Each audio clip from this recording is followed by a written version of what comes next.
सोचूं जीवन पर मुझे चैन ना मिले, कठिनाई और चिंताएं घेरती रहे मुझे, मिलती नहीं कोई मदद, मेरा दिल होता उदास, पर मुझ में जीवित प्रभु की आशा।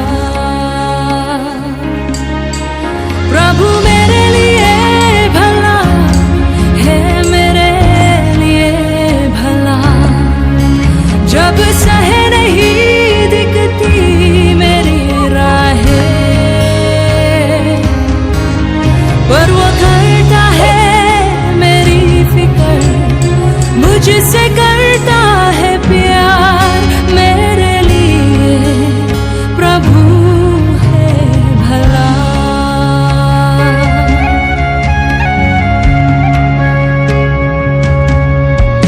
अपने भक्तों को तू कभी छोड़ता नहीं, करते रहे बयान तेरी भलाई के कामों का, मेरे पास नहीं कोई उम्मीद तेरी ओर मैं देखूं, सिर्फ तू है मेरी आशा की ज्योति। प्रभु मेरे लिए भला है, मेरे लिए भला, जब सहे नहीं दिखती मेरी राहें, पर वो करता है मेरी फिक्र, मुझसे करता है प्यार, मेरे लिए प्रभु है भला।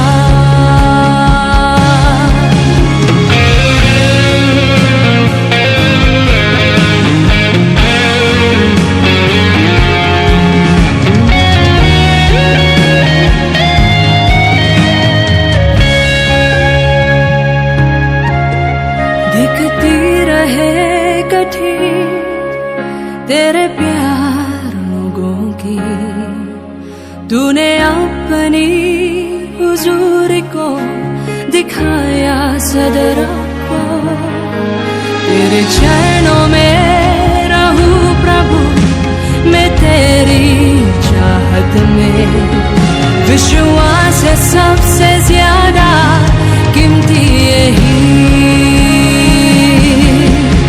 प्रभु मेरे लिए भला है, मेरे लिए भला, जब सहे नहीं दिखती मेरी राहें, पर वो करता है मेरी फिक्र, मुझसे करता है प्यार, मेरे लिए प्रभु है भला। प्रभु मेरे लिए भला है, मेरे लिए भला, जब सहे नहीं दिखती मेरी राहें, पर वो करता है मेरी फिक्र, मुझसे करता है प्यार, मेरे लिए प्रभु है भला, मेरे लिए प्रभु है भला।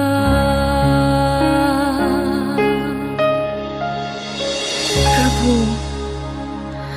आप मेरे साथ हैं, मुझे नहीं छोड़ा, धन्यवाद।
हमने से में